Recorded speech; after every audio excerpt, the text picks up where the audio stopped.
Good morning or good afternoon, depending on where you're joining us today. My name is Chelsea Domenico, and on behalf of Ethisphere and the world's most ethical companies community, I'm pleased to welcome you to our webcast on the insights and trends from the 2020 World's Most Ethical Companies. Over the next hour, you will hear from my colleagues here at Ethisphere as we dive into the data from our ethics quotient methodology and highlight our insights report series that cover remotely managing a global program effectively, engaging with third parties, and training and communication innovations. A few housekeeping notes before we begin. During the interactive video conversation, we encourage you to engage and connect with us by submitting your questions using Zoom's question feature. Many of you have joined us for a live webcast before and know here at Ethisphere, we encourage all of our webcasts and today's discussion to be an open conversation.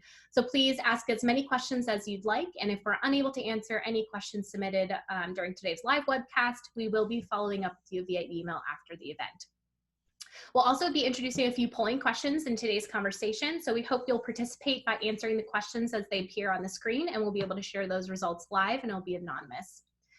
Following the live webcast, you will receive an email from me, including the recording of today's presentation, the slides that you're about to see, as well as access to all three of our insights report.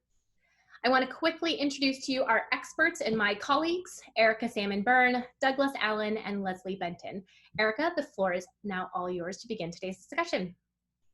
Great, thank you so much, Chelsea, and let me add my welcome to yours, to everybody who took the time out of your day to join us for today's conversation. As Chelsea mentioned, for those of you who are familiar with our webinars, you know that we love to take your questions. So please do use that chat function or that Q&A function to send your thoughts and your follow-up points into Doug and Leslie and I, and we will do our best to answer as many of them as we possibly can over the course of the day. So let's dive in. We've got a lot to cover over the course of the next hour. And I did want to just take a moment to set the stage in terms of the data set that we are working with here today. So many of you on the line are already familiar with the World's Most Ethical Companies process. But for those of you on the phone who are not, will give you a sense of the data set that we'll be sharing today. So the companies that go through the WME process fill out a survey that we call our ethics quotient. We use that as the primary basis for both our report series on the data as well as today's conversation. The screen that you see in front of you right now gives you a sense of the kinds of companies that are in that cadre of data points. We've got 51 industries, 21 countries, a little over 6 million employees, and a little over 2 trillion in annual revenues. So we've got a mix of privately traded, publicly held, et cetera, that we'll be discussing today, but this will at least give you a little bit of a sense of the kinds of organizations that we're talking about when we share the data. Another note on the data, of course, from a timing perspective. So companies that apply for World's Most Ethical take the survey over the course of the summer, and the application process closes in early November. That means that the data we're sharing today is, unfortunately, pre-COVID. We still think it's valuable to give you a sense of where companies are going, but that's part of the reason why we've introduced some of the polling into the webinar today, so that we have the opportunity to present a little bit of a contrast for the way, what we assume will be a contrast. I shouldn't presume to know what the polling results are going to say, but what we assume will be a little bit of a contrast between the data that we got from the survey in the fall and the way that things are functioning inside your organizations today. Anytime that Doug and Leslie and I are sharing data that we think probably has been tremendously impacted by the pandemic, we'll be sure to try to call that out. But I did just want to go ahead and set that expectations from a timing perspective. Scarlett, if we can jump to the next slide. For those of you who have not had a chance to download the 3 reports that underpin this particular conversation, there's a link at the end of the deck for you to go ahead and take a look at that. But one of the things I was particularly excited about that we got to do this year is in our second volume, this was the first year we've ever shared our third-party risk management data, which we have been collecting as part of the EQ for the last several years. We really had a very rich data set to talk about this year, and that's part of the reason why Leslie's on the line today, to talk a little bit about what we saw, particularly from that volume 2 and third-party risk management perspective. Timely topic with, of course, the DOJ guidance coming out, talking again about the importance not only of risk management, but thinking carefully about your third parties. And then we have a whole volume that we dedicated, that we just released this week. So many of you on the line probably haven't had a chance to spend a lot of time with it, to the training and communication practices of the companies in our data set. Again, this is a place where we think there's probably been a lot of COVID impact. So with all that set up and all that context, let's go ahead and dive into the data. So in volume 1, we pulled out some data points related to some things we've written about in the past. Those of you who joined us last year for this webcast series heard us talk about the growing authority of ethics and compliance programs and reporting line involvement, but we did find it to be an important enough conversation that we returned to it again. And one of the things that we highlighted in that volume 1 report was the reporting lines for the ethics and compliance program. So we do definitely still see dual-hatted general counsels. For those of you who have spent a little time with the report, you know that you saw that in the particular data setup for report number 1.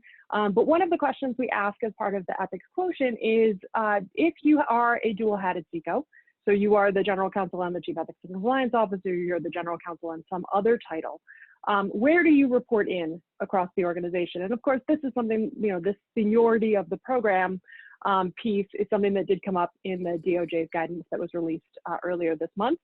And what the data shows us is there is a definite difference between reporting structures, whether you are the general counsel or as opposed to whether you are the dedicated chief ethics and compliance officer. And so Doug and Leslie, I want to bring you guys into the conversation now, because I think this is particularly interesting to think about from a seniority perspective.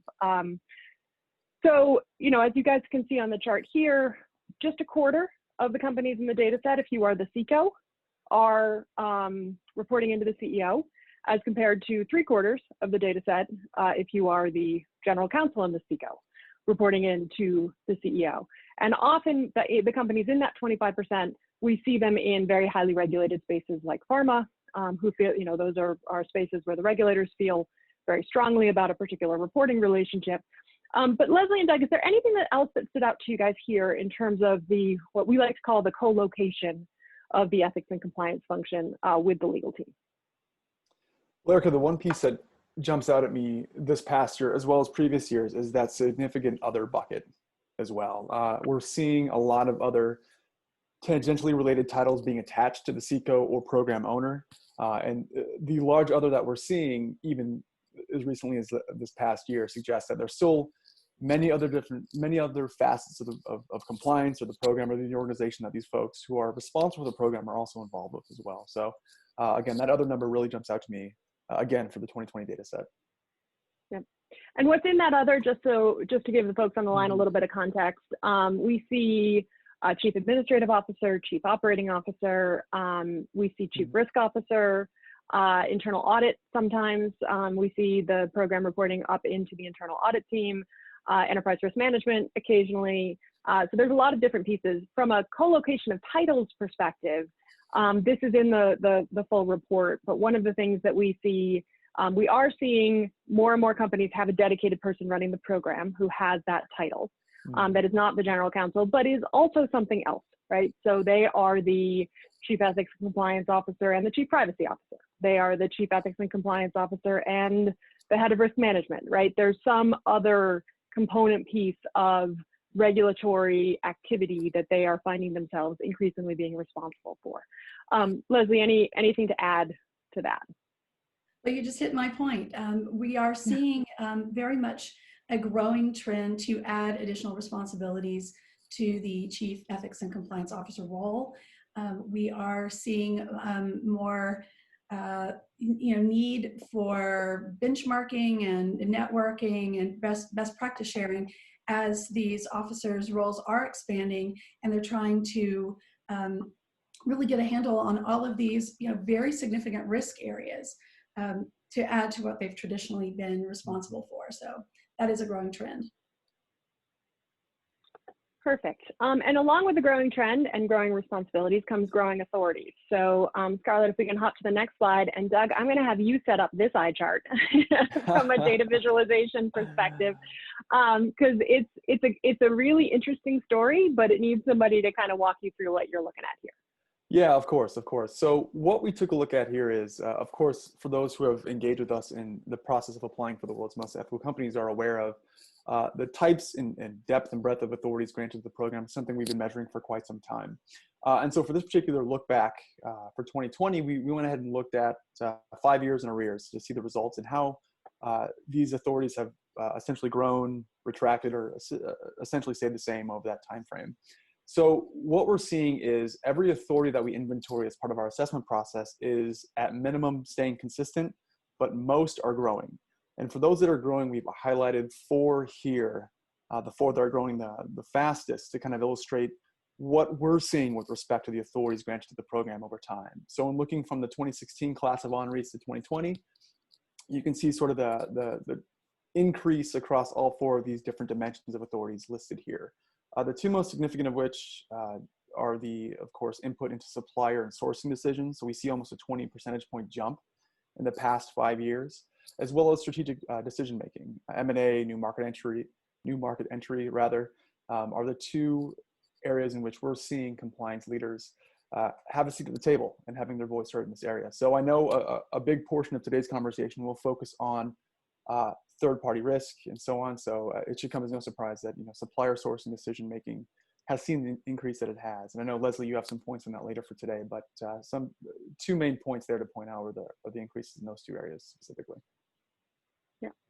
And, and I think it's interesting, especially when you consider, if you look at some of the changes that the DOJ made to the guidance in June, the increased focus on the M&A piece, and particularly that post-integration component, right? So how quickly are you integrating your newly acquired entity into the program? Obviously, in order to do that effectively, you need to know what's happening and you need to have a seat at the table so that you understand what you're buying. And we are definitely seeing over the course of that 5-year period, as Doug mentioned, a pretty significant increase in the number of compliance programs that indicate that they have the opportunity to have that kind of input. It also strikes me, Leslie, on the supplier and sourcing decisions piece. A lot of that is really driven by an increasing recognition of the ways in which third parties can get companies into trouble. And so making sure that the ethics and compliance programs are part of that conversation is one way of mitigating that risk. Absolutely. I think, we're seeing it from the guidelines that the DOJ, again, emphasize the importance of supplier selection, onboarding, due diligence monitoring, really mitigating risk throughout the whole life cycle. And it's a practical consideration for companies. In the anti-corruption space, more than 90% of cases involve some form of third-party misconduct. So it's both sort of a legal and a practical consideration. And I think companies, at least from the data that we see, they're really thinking very creatively and innovatively about how to best mitigate the risks in the supply chain. And there are tremendous benefits that come with a very robust supply chain, including cost savings, efficiencies, market information. So this is an area that has both benefits and costs, and I think companies are really thinking very deeply about how best to manage the risks. Yeah, absolutely. And the M&A piece, I think, is going to be really interesting, Doug, when we have this conversation next year, because one of the many predictions of people who are talking about what a post-COVID world is going to look like is that there will be a wave of M&A activity and that there will be a conversation that needs to be happening inside these organizations about successor liability for some of the things that perhaps you picked up on fire sale without really understanding what exactly it was that you've purchased. So I anticipate that we're going to see that number on the strategic business decisions like M&A go even higher in 2021. I imagine this will be one of many interesting conversations for next year. Oh yeah, we're gonna have all kinds of interesting conversations. Yes, indeed. Yeah. Before we move on, go ahead, Doug. One point to make out for this, with respect to the authorities granted, in putting it in relation to the slide you had presented previously on programs run by GCs versus those without a GC title, we're seeing a bifurcation of the allotment of those authorities as well. So for those who have not seen our first Insight report, do take a look. We break it out by role and some interesting dimensions presented across these 2 different types of programs and philosophies. So just a call out to that report. Yep, absolutely. It's one of, I think, the most interesting pieces of analysis that we did in that report. So hopefully everybody on the line has had a chance to spend some time with that. Okay, I want to make sure we leave plenty of time for sections 2 and 3. So I'm going to move a little bit more quickly through the next 2 slides.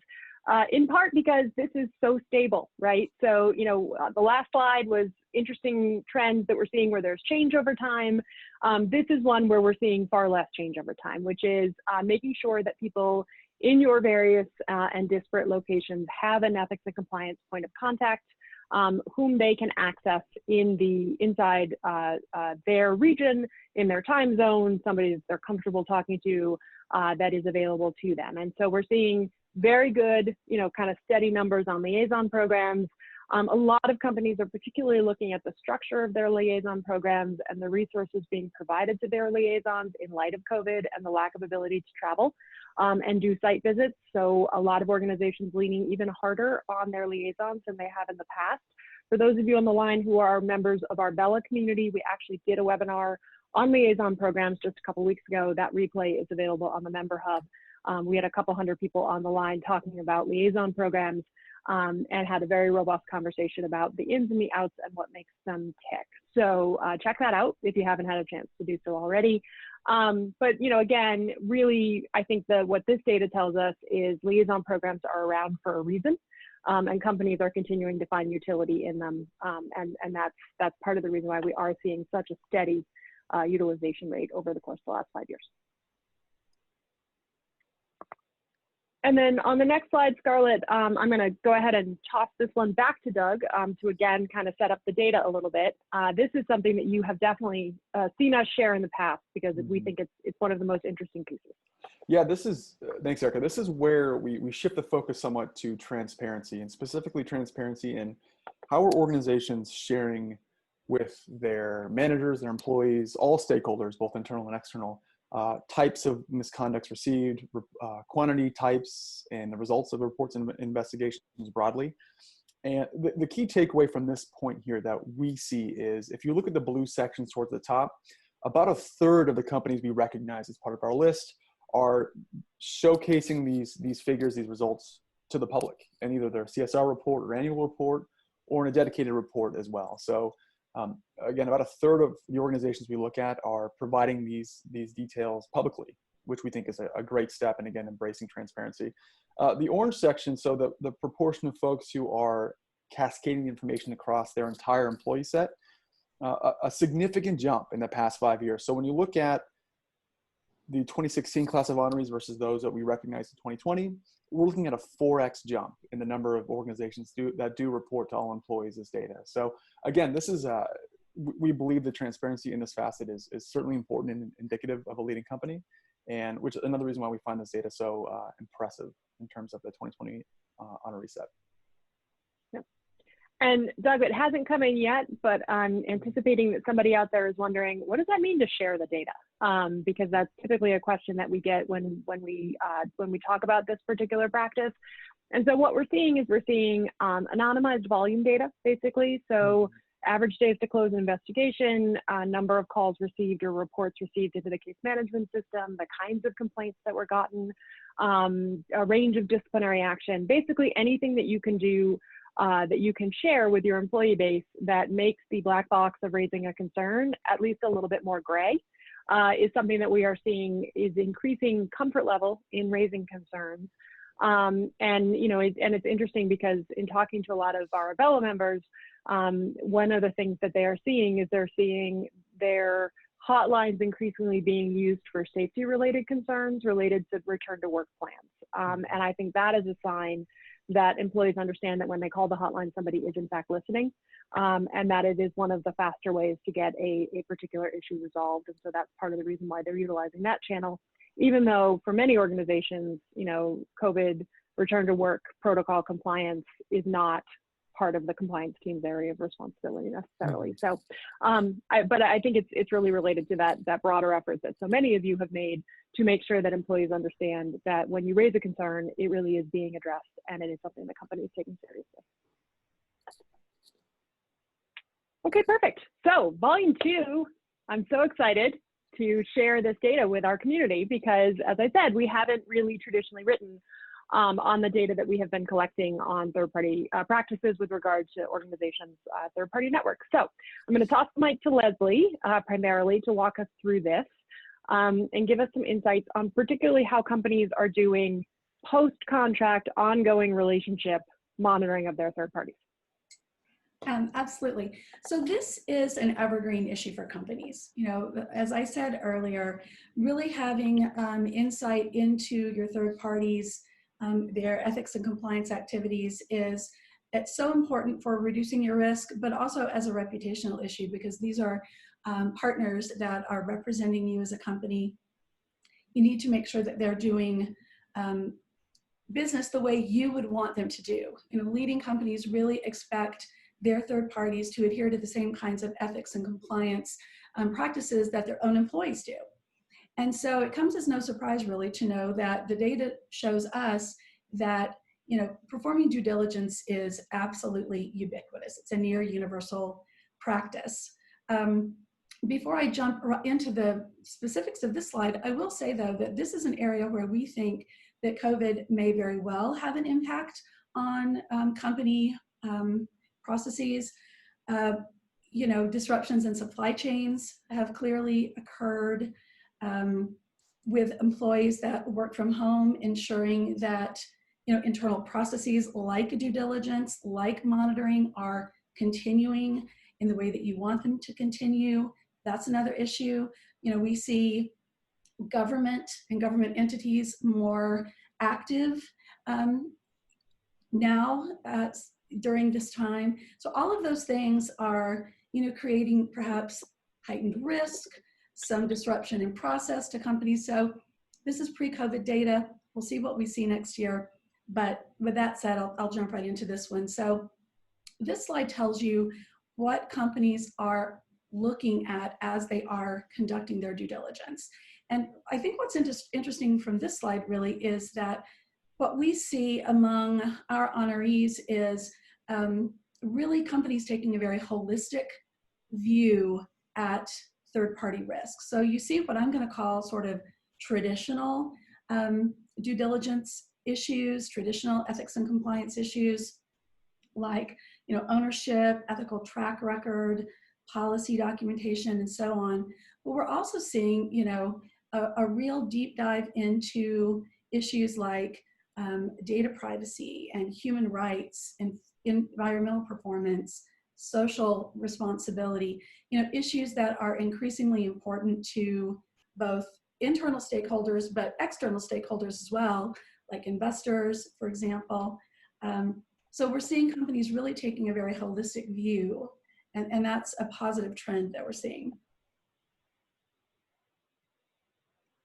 Anything to add to that one, Erica or Doug? No, I think that's a really good summary. And Leslie, you know, I do think the part of what's driving this is an increasing involvement from different functions across the business to look at the process of bringing on a third party, right? So instead of just saying, can this particular partner meet, you know, produce the good we need on the timeline we need it and according to our specs, it's looking more broadly at, okay, and what else, you know, what else can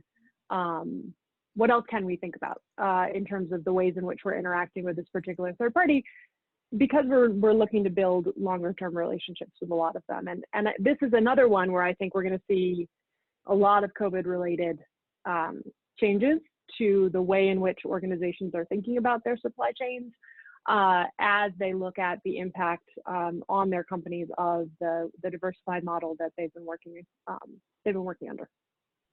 Yeah, I think that's right.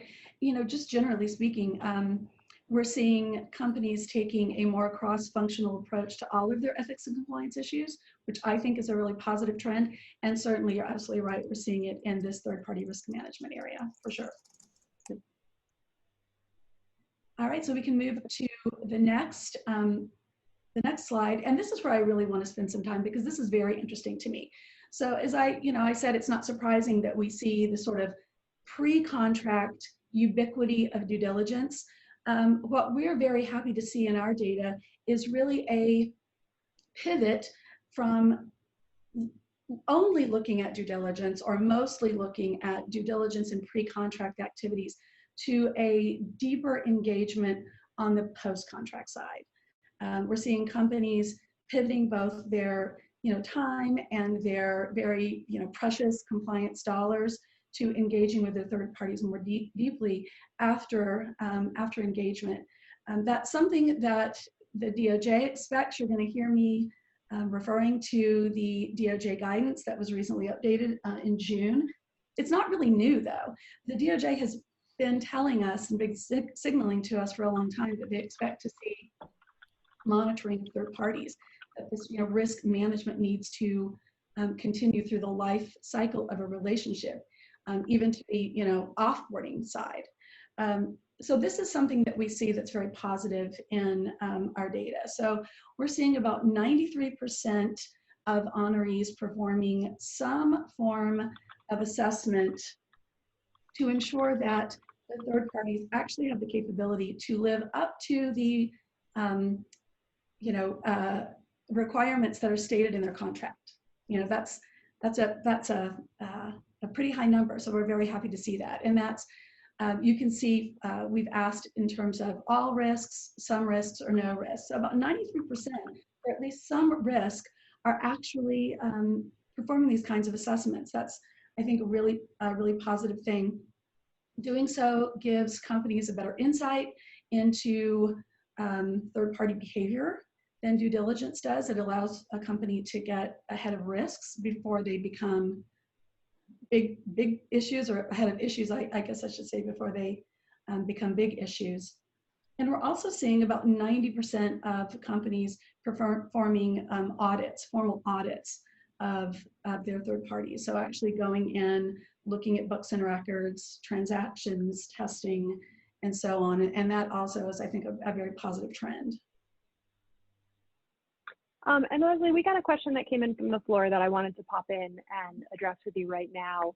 And that was where, from your perspective, AML is going to fit into the due diligence process. So, as if we go back to the prior slide, where do we in those kind of major buckets, where do we see AML related due diligence showing up in the third party relationship process?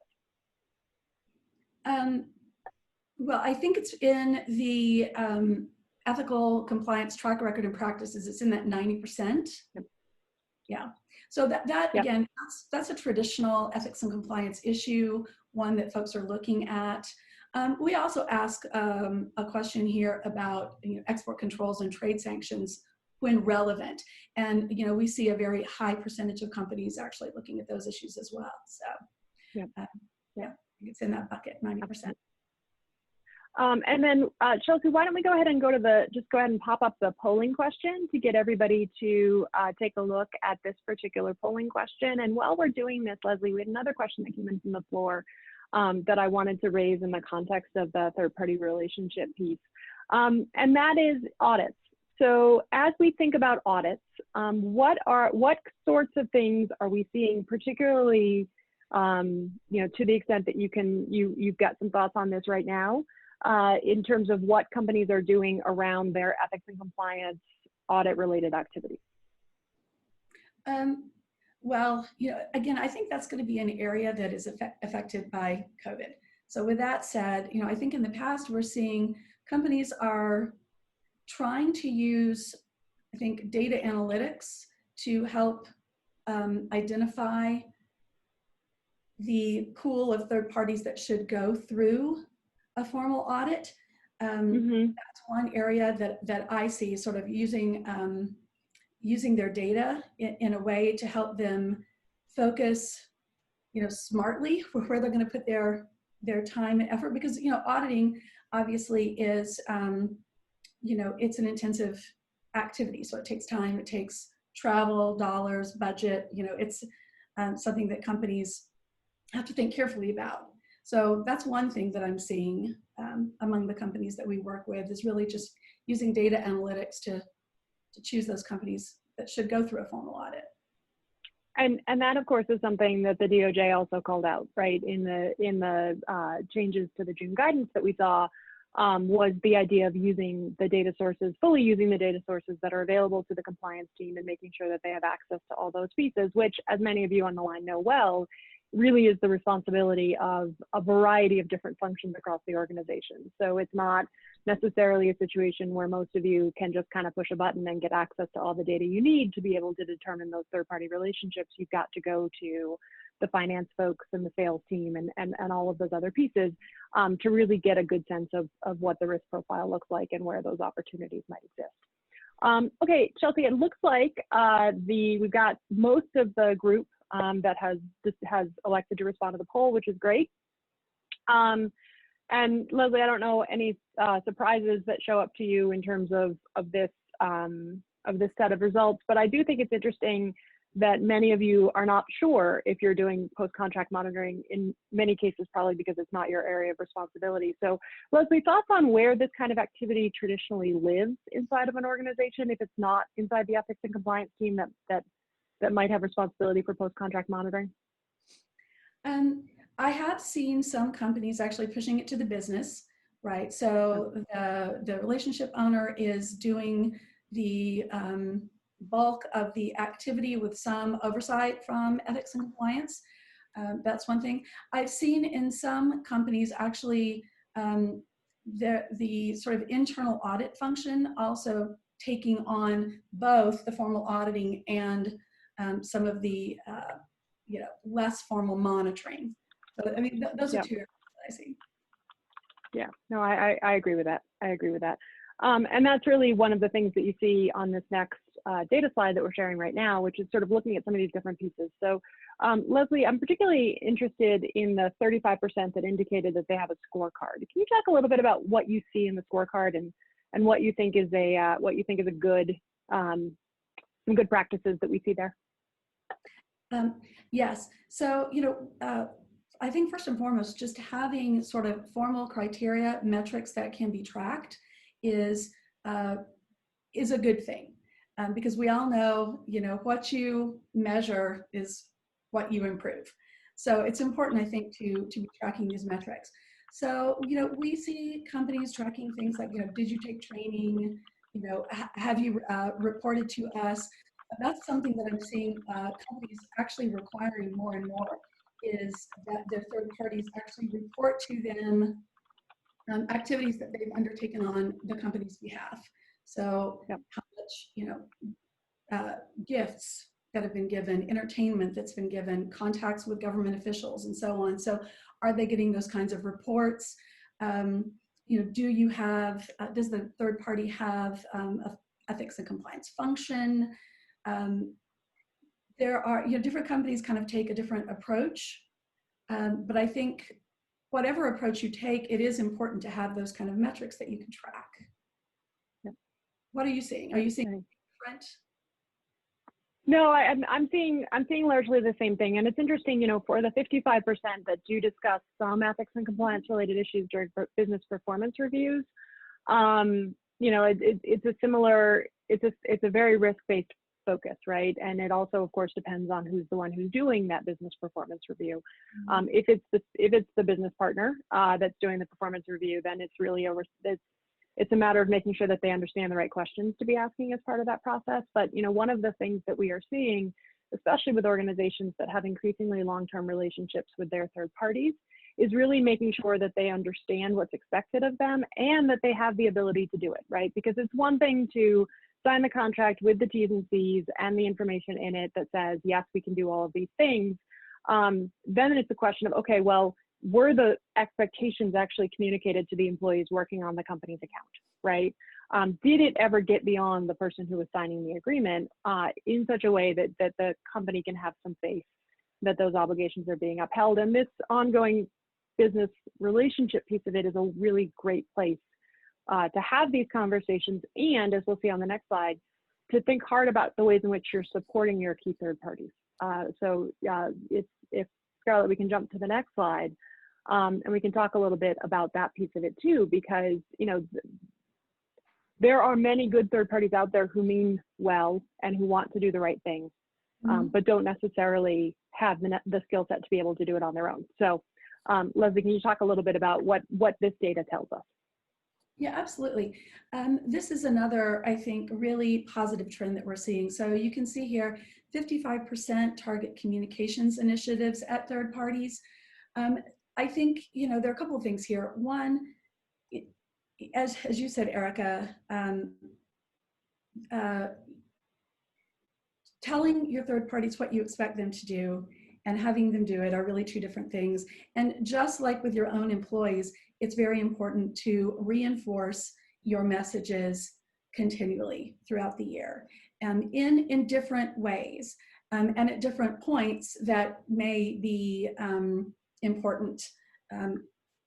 Holidays is always something that people mention, but it could be anything in your business that's a really important time, a real inflection point when communication is important. So it's very positive that we're seeing companies really increasing their communication. I mean, years ago, we would have seen this number much lower. So I'm happy to see that it's increasing. I think even more exciting is that 60% go further and provide third parties with ethics and compliance training and resources. And here, what we are seeing is companies doing the same kinds of things with third parties as they do with their own employees. So really interesting training, burst or micro learning, communications that are interesting, funny, topical, timely, all of those things. So we're trying to get away from boring compliance messages and communication and training to something that really engages the audience. So we're starting to see that on the third party side as well. We're seeing some companies go as far as to provide additional kinds of resources to their third parties. Due diligence protocols, or how to do a risk assessment, or other kinds of resources that they can use to improve their own programs internally. And it gets back to what you said about ensuring that, and the slide that we showed a while ago, ensuring that your partners actually have the capability to live up to their contract requirements, the things that they promised to do. And we're seeing companies actually doing more in that regard.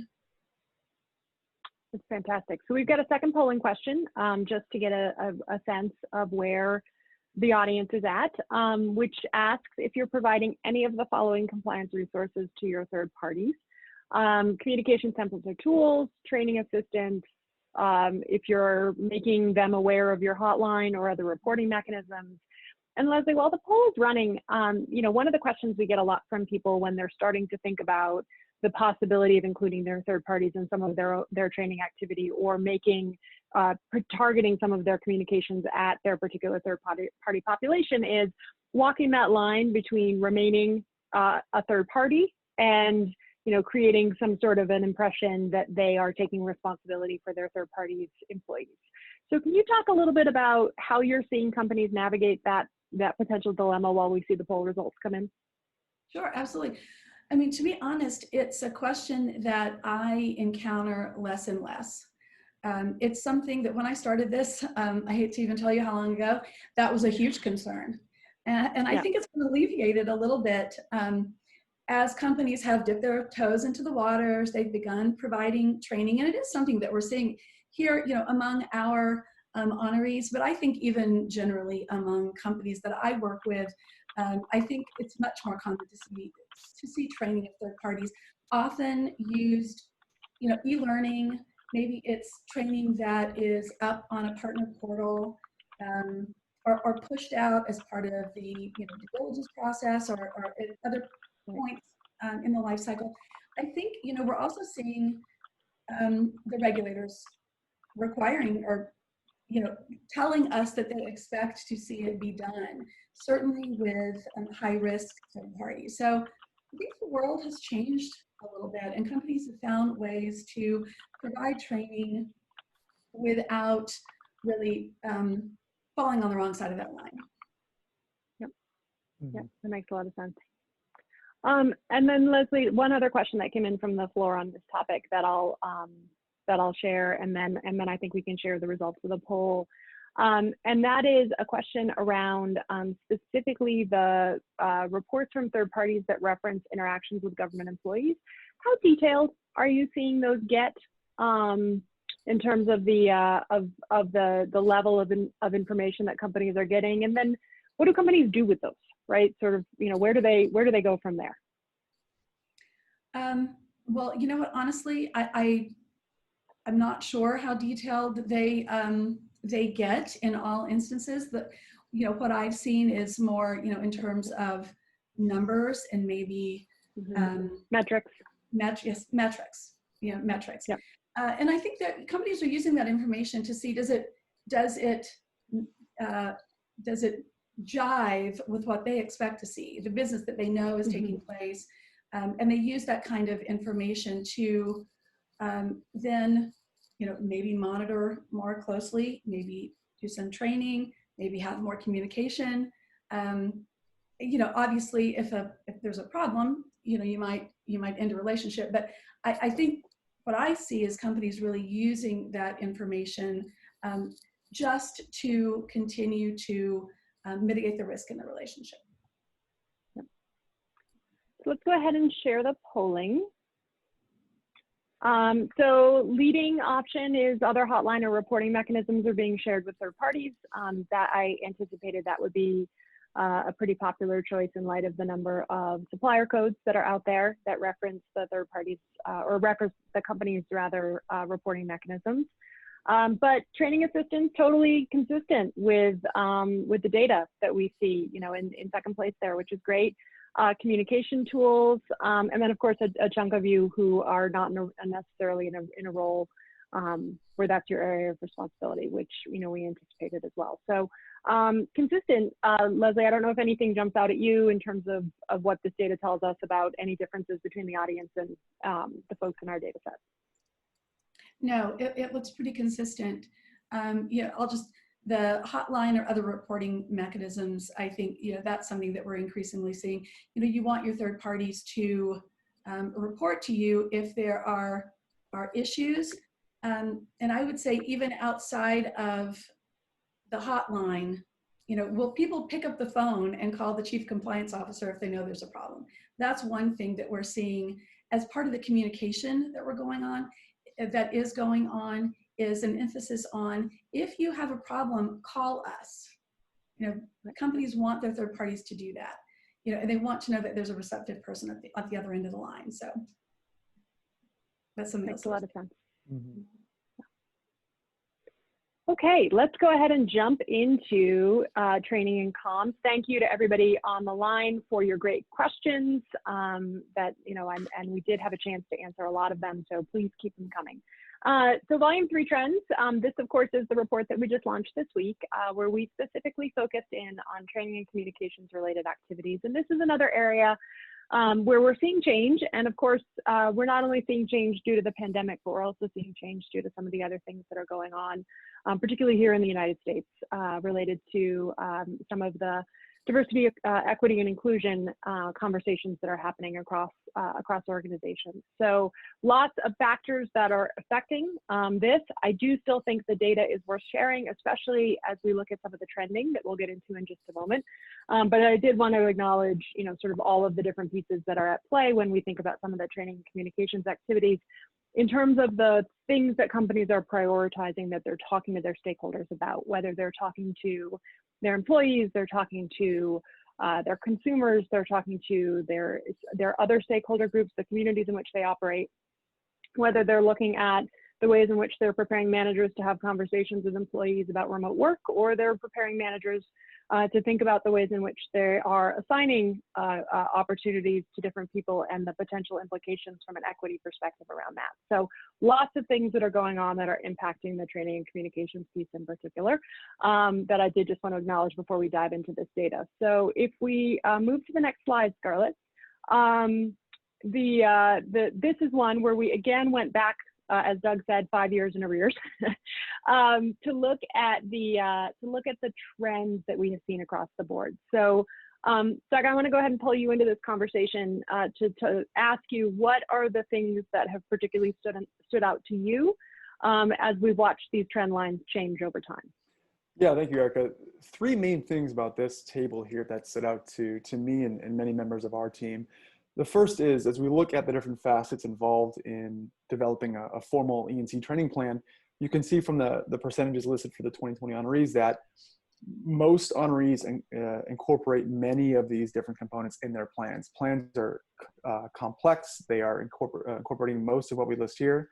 And the second piece is all the green font on the right, which suggests over time, these plans are becoming more nuanced, more complex as well. Thirdly, you'll notice the one element here that we've highlighted that it actually has gone down in its usage over time, and that is the extent to which companies are building out plans over multiple years to facilitate training over a longer time horizon. We're seeing fewer companies do this, and we believe this is representative of organizations adopting a more flexible stance in how they approach training, specifically how they plan on approaching training. And we think it's, in light of the pandemic specifically, my guess is we'll see an even greater prioritization of flexibility in the development of training over time as well. Well, and Doug, and the other thing I think is influencing that one in particular, if we go ahead and hop to the next slide, Scarlett, is I think that as companies are becoming increasingly nuanced in the ways in which they're defining audiences, they are doing less of the multi-year planning, right? Because they're realizing that they need to think a lot more about who am I targeting, why am I targeting them, what are the specific functions they're filling for the organization that would require them to know something in particular. And so, you know, whereas a couple of years ago, we saw a lot of companies building out 3-year plans or 2-year plans that said, you know, here are the topics we're going to address. And it was largely being driven by timing in terms of how long has it been since we last rolled out an anti-corruption course. Now we're seeing a lot of companies say, you know what, we're gonna target training based on function as opposed to timing. We're going to target training based on job level. So lots of focus right now on manager training. And we actually wrote extensively about the manager training data in a different series of reports. So we didn't pull a lot of those slides for today's conversation, but a lot of folks looking at job level, looking at whether or not you manage people, looking at where you're located, and length of employment with the organization, and all of those factors having a significant influence on the kinds of courses that you're seeing and the modality you're seeing them through and the frequency with which you're seeing them. And I think this is a fantastic development personally, because it makes the employee feel like the ethics and compliance team understands who they are and understands the work that they do. And they are giving those employees only the training that they need, which is a much better engagement strategy, and it's going to be much more effective at facilitating the knowledge transfer that you need to actually be able to mitigate risk. Yeah, I think that's exactly right. It's certainly positive from our perspective. And what's interesting about the different facets in which companies are using to define who gets what training, I'll call out one point here, and that is length of employment. Granted, it's only 4 out of 10 honorees from this past year indicated that is something they consider when rolling out training, but it's the facet that we're seeing the most significant growth over time. So in the past 5 years, we're seeing twice as many organizations consider length of employment as part of that assignment process. And what's tangentially related to this point is, as many of you may know, here at Ethisphere, we do a lot of work in assessing and measuring ethical cultures of organizations, and we're finding more and more of the organizations we work with in measuring their cultures through employee surveys. They're including questions on tenure breakouts. They're asking what generation do you fall into. We're finding a much more specific and focused view on sort of the generational gaps between the different facets of employees workforces, and how do we address training to those different populations within the company as well. Oh, that's exactly right. That's exactly right. And, you know, I think some of this, Doug, is also being driven, as we look at the next slide, by some of the technology in terms of how much better a lot of the technology has gotten, and how you can do new and other and different things with your coursework, with particularly your online coursework. Of course, this is one of the interesting things that we are going to be tracking, is to look at the differentials between those employees who have access to company systems and are able to take their training online, versus those who don't necessarily have access to company systems and are, as a result, doing more information around the kinds of training that is traditionally done in person, and the challenges associated with that, particularly in the current environment, which goes back to our point about ethics and compliance liaisons, who are often in country or inside that particular location, and are more able to access the employee base that might be offline. So, but for a lot of those companies out there who do the online training, we are seeing some interesting trends here, particularly around pretest, right? A couple of years ago, we were seeing more companies use pretest at the front of a training to assess baseline knowledge. Now we're seeing test out options, right? So if you can show me that you have an excellent understanding of the facilitation payments component of the Foreign Corrupt Practices Act and our policy on it, I'm not going to make you take that portion of my anti-corruption training for the 4th time, right? Again, sort of acknowledging your employees' existing knowledge base and then using the time you have with them to really engage in knowledge transfer. Same thing with allowing employees to self-select. So we see some companies, for example, doing a process where the employee answers a series of questions in the learning management system about what they do, the work they do at the company, and then the learning management system has the algorithmic technology and facility to assign courses to that particular employee. So lots of different ways that companies are trying to get creative with the ways in which they engage in knowledge transfer with their employee base. Leslie, Doug, I don't know if anything else stood out to you guys here. Oh. I would just say overall, you know, it's you know, a testament to the fact that companies want to know if their training is effective. And I think using these kinds of mechanisms to really target training that is helpful to the employee will help in, you know, in ensuring that the training is in fact effective. And that's one of the things that companies, and I know we're going to talk about it on another slide, but one of the things that companies are really concerned about it and should be concerned about. Yeah. Eric, we had a question come in, Erica, regarding some context setting for this section, and if we could perhaps share a flavor or some examples of what we mean by E&C training in this context. Yeah, so it's a great question because it really depends on the company. So, you know, what we see when we see organizations thinking about the kinds of things they need to train their employees on from an ethics and compliance perspective, what we see is a focus on the company's key risk areas. Here at Ethisphere, I at least like to call it mitigating people-created risk. So in other words, what are the things that your people need to understand to be able to do their jobs the way you need them to do their jobs out in the world, acting on behalf of the company in order to mitigate the risk that they pose to you, right? So companies in our system are a legal fiction. They can sue and they can be sued, but they can't actually do anything. They require people to do the things for them. And so how do you make sure those people are prepared? That's really at the base of what ethics and compliance training is. And so it's going to vary by companies, right? You may be an entirely US-based healthcare organization. You have absolutely no FCPA risk, but you have tremendous privacy and confidentiality risk, right? So you're going to devote your time to that particular risk area. You may be a global manufacturing company, right? You have sanctions and trade controls risk.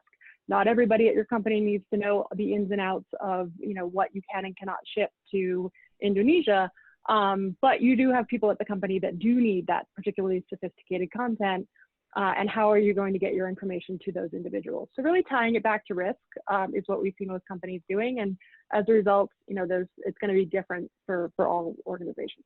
Mm-hmm. So getting to effectiveness, which is the next slide, you know, one of the things that we have had dozens of conversations with the Bella community over the last couple of years around is how do we make sure it's working, right? We're investing all of this money and energy into training our people, communicating with our people, sending out videos, looking at emails, all of these different things. How do we make sure that our training is actually effective and that it is resulting in the knowledge transfer that we want it to be resulting in? And so what you see here on the in front of you is the ways in which companies in our data set are doing that. Misconduct trends is a huge piece of it, right? Obviously something we're seeing a lot of organizations do. Employee assessments, as Doug mentioned, you know, one of the folks listening in chatted in a point that when you look at what senior leadership is trained on, and then there's an expectation that that training is going to get cascaded down to their direct reports, you know, his comment was, it's often very inconsistent. I agree 100%, right?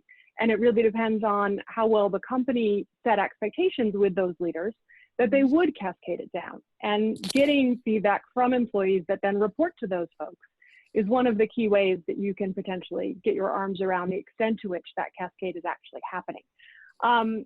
Doug, one of the things that stood out to me in this particular set of options that I do expect we're going to see go up in part as a result of some of the regulatory guidance is the 42% that are tracking frequency of resource downloads. So you train on your conflicts of interest. How many people then went and actually accessed your conflicts of interest policy, right? Technology now allows you to track that.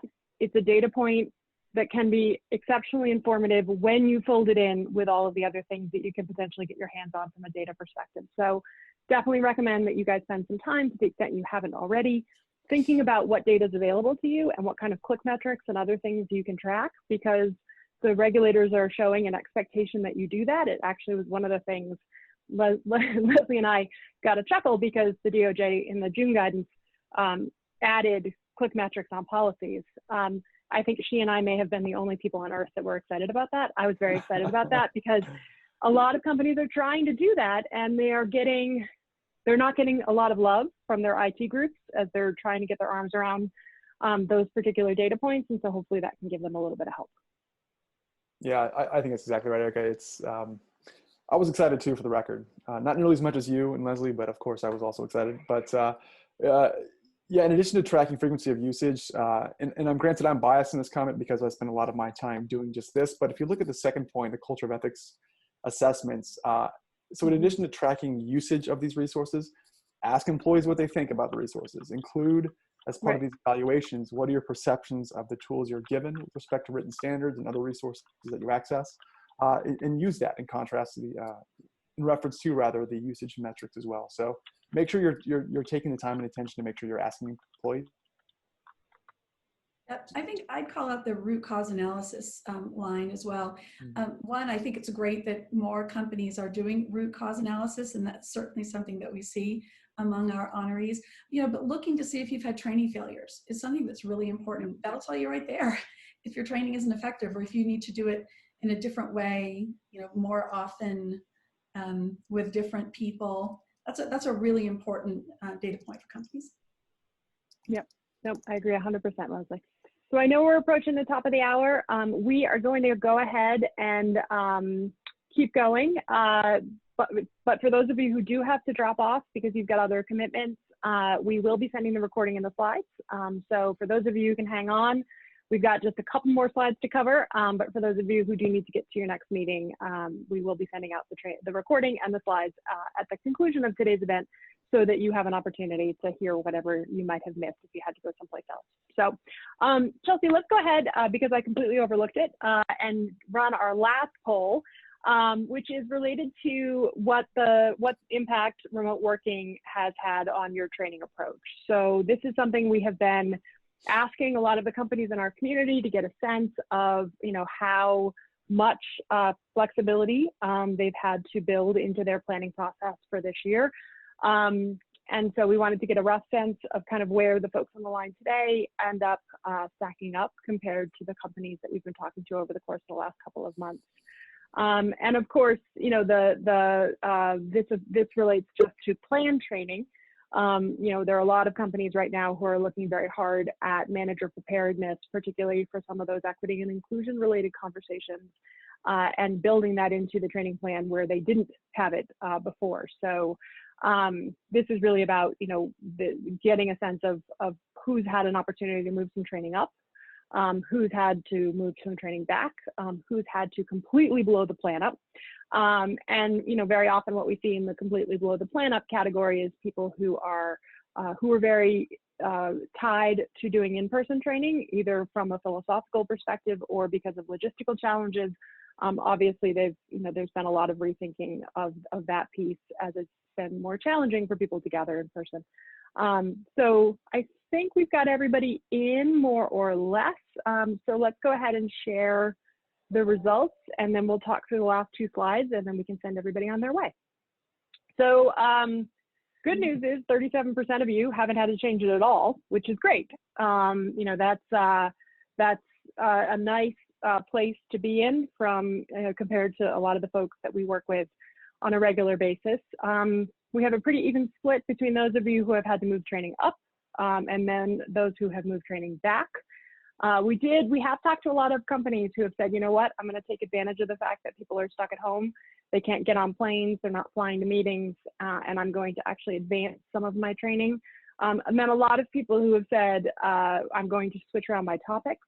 So reminding people about social media policies, for example, in the current day and age, is something that we're seeing a lot of as well. And then, of course, there's almost a quarter of you who have had to completely revamp your training altogether. So that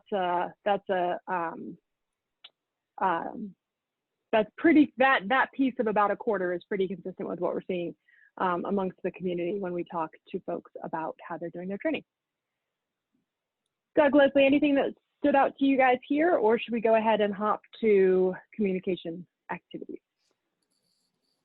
Just a side comment, Erica, you had mentioned that some folks have taken advantage of the situation to get more training in the faces of certain employees. For those of you considering employee surveys, for the surveys we work with organizations that administering, we're seeing a significant uptick in response rates during this window as well. Yeah. So this is a time to act on some of those things. For those of you who may be on the fence on doing an ethical culture type survey, we're seeing significant response rate increases in this window of folks largely working remotely. So it's not all doom and gloom. There's some silver lining in the situation as well. Okay, so one of the things that we wanted to make sure that we covered when we were talking about communication, or talking about training rather, is of course its flip side, which is communication activities. So one of the things that we saw a lot in the data is an increase in site visits, right? I have lost count of the number of people I've talked to over the course of the last couple of years that have reminded me that compliance is not a job that you do from your desk, that you need to be really regularly talking to and engaging with employees so that they know who you are.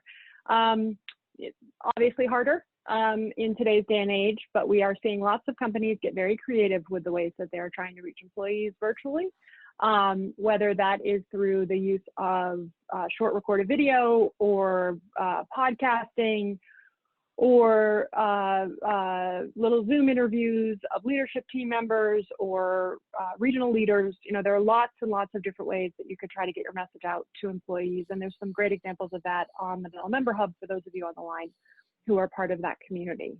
Leslie, Doug, anything that stands out to you guys in terms of the communication piece? Yeah, the decrease in uses of blogging stood out to me. I don't have a reason why that would be. Perhaps it's a shift of attention to other facets, the internet portal being another. And then, as you mentioned, Erica, going to the roadshow or site visit type format, I suspect is one reason for that. But I'm curious to see if you have any thoughts on why blogging specifically has seen this decrease. Leslie, I think it's probably because of the increase in social. Right, that people have moved to posting that way as opposed to a dedicated ethics blog, but I'm curious for your perspective on that. No, I think that's right. The companies that I talk to that are particularly adept at using the sort of social media platforms are those that have distributed workforce and have a wide range of ages within their employee pool, and they've really gotten very creative about messaging that reaches all audiences in the way they like to receive those messages. So, we still see some blogging, but we do see a real increase in other, sort of newer, I guess, in the grand scheme of things, platforms. I think that explains it. Yeah, I agree. But the one thing that we've definitely seen, as you think about whatever mechanism you're using to communicate with your employees, we have seen a marked increase over the years in the number of companies that are using stories. So thinking about, to what extent are you using things that have happened within your organization? To what extent are you using somebody else's problems to engage your employees? Scarlett, if you want to go ahead and hop to the next slide, we're down to just 5% of the data set that says they are not doing this at this point in one way, shape, or form. So again, as you said, as whether you're using your own stories or you're using somebody else's misfortune, engaging your employees with here's what can go wrong and how type of communications is a trend that we are seeing. And Doug, I think you would agree with this, that when we look at the culture survey work and we look at the kinds of organizations that are engaging their employees effectively and getting good marks on the effectiveness of their communications activities, a lot of it is this kind of storytelling, right? It's grabbing people's attention with stories and saying, you know, really, no, really, this is how conflicts of interest happen here, right? Anonymized, of course, and, you know, with whatever other controls you need to put in place to get your labor and employment lawyers comfortable with using your things that have happened inside your own organization, but really taking advantage of those stories as a way of grabbing people's attention. Yeah, absolutely. It's a combination of the what in your communications, but also the who. So having these stories come from senior leaders outside of compliance and ethics, we're seeing make a huge impact in these culture effort or culture measurement results.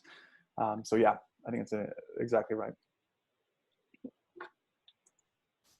Perfect. Well, I'm just scanning the chat to see if there's anything else that has come in from the floor.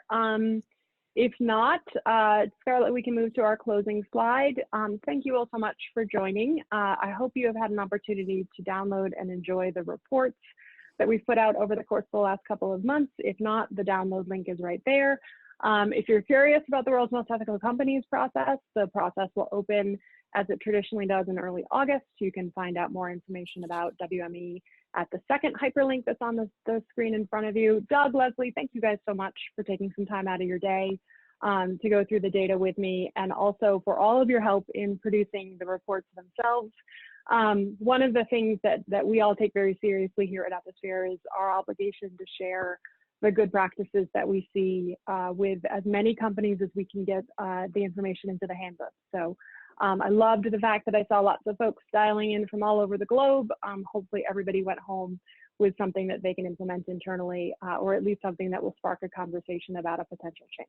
So thank you all so much for your time, and we'll be in touch. Thanks everyone, and thank you, Erica.